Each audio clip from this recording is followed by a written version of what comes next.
दोस्तों आने वाली 13 तारीख को 13 मई 2024 को बिहार की हॉट सीट मुंगेर पर मतदान होने जा रहा है। मुंगेर संसदीय क्षेत्र में मोकामा, बाढ़, जमालपुर, लखीसराय व सूर्यगढ़ा ये 6 विधानसभाएं टोटल आती हैं। 17 साल की जेल या जेल कहें या फिर वनवास कहें उसको बिताकर सरदार अशोक महतो जी एक बार फिर से राजनीति के पिच पर फिर से एक्टिव होते दिख रहे हैं हमें। उनकी पत्नी जो अनीता जी है, अनीता महतो जी हैं, वो चुनाव में खड़ी हुई हैं।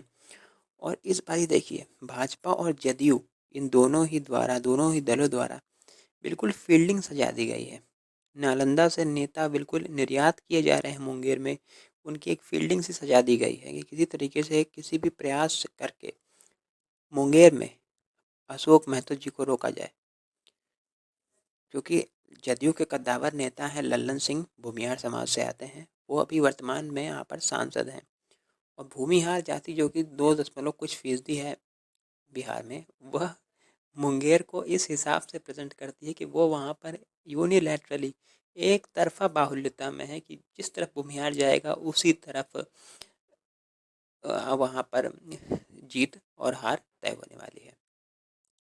बिहार का मैं एक और बात आपको रख दूं कि भले ही वहाँ पे मुख्यमंत्री नीतीश कुमार जी कुर्मी जाति से आते हैं, लेकिन 40 लोकसभा सीटों में से सिर्फ एक नालंदा जिला जो कि गृह जनपद है नीतीश जी का, और नीतीश जी पर बहुत ये आरोप भी बहुत बड़ा लगता है और ये उनकी जाति के ही लोग लगाते हैं कि नीतीश जी के हिसाब से कुर्मी सिर्फ वही है कि जो कि नालंदा का है। नालंदा के बाहर के कुर्मियों को नीतीश जी ने बहुत ज़्यादा उनका सपोर्ट, खैर नालंदा वालों का ही क्या कर दिया, लेकिन राजनैतिक रूप से कभी भी उन्होंने कुर्मियों को नालंदा के बाहर देखा ही नहीं। तो ये मौका है कुर्मी समाज के पास भी कि वो अपने आप को दिखा पाएँ कि देखिए नालंदा के बाहर भी बिहार में हमारा एक ताकत है राजनीतिक तौर पर और सामाजिक तौर पर कि हम अपने व्यक्ति को सांसद बना सकते हैं।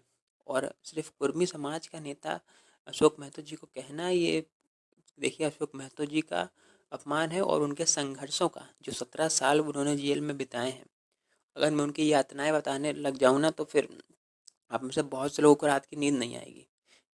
उन्होंने ह्यूमन राइट का वॉयलेशन की आप बात करते हैं, आप उनके बारे में एक बार पढ़िए अशोक महतो जी के कि कैसे उन्होंने 17 साल अपने जेल में बिताए हुए हैं। और वो सिर्फ कुर्मी समाज के लिए ही, उन्होंने कुर्मी समाज के हकों के लिए नहीं लड़ा है। आप सिंपल जाइए मुंगेर में, लखीसराय क्षेत्र में, मोकामा में अति पिछड़े समाज के किसी भाई को पकड़िए, किसी दलित समाज के भाई को पकड़िए, अति महादलित समाज के किसी भाई को पकड़िए, वो भी आपको ऐसा ही बात करेगा। उसके भी वही सांत्वना होती है अशोक महतो जी के लिए जो कि किसी एक कुर्मी के लिए होती है, जो और कुर्मी से ज़्यादा ही भले ही उन्हें सपोर्ट मिल रहा है अशोक महतो जी को हमारे अति पिछड़ा भाइयों द्वारा, हमारे दलित भाइयों द्वारा। जातिगत समीकरण देखा जाए तो लगभग 2-2.5 लाख कुर्मी है और 2-2.5 लाख धानुक भाई भी हैं हमारे।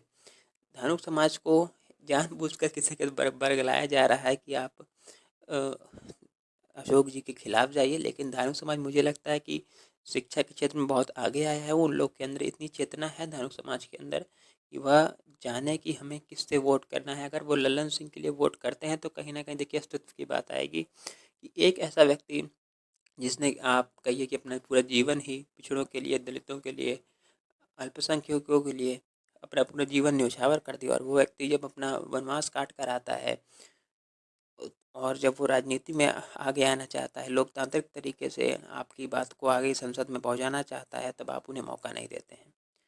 देखिए आगामी ये जो तारीख है 13 मई को, मैं आप सभी से निवेदन करता हूँ, जो भी हमारे भाई हैं पार्टी लाइन से ऊपर उठिए। देखिए अशोक महतो जी वो जाति के नहीं बल्कि एक जमात के नेता हैं।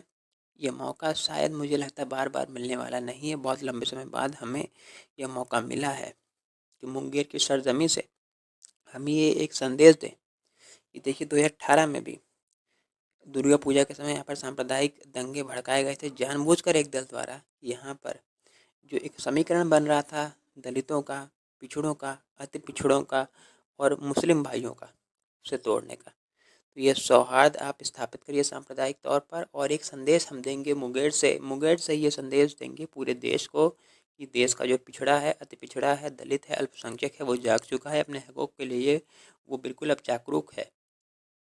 तो यहीं पर मैं अपने इस संदेश को विराम देता हूँ। आप सभी भाइयों से मुझे उम्मीद है कि आप अपने सभी से 13 मई को आप सभी अपने राजनीतिक रूप से आप कितने परिपक्व हैं इस बात का आप परिचय ज़रूर देंगे।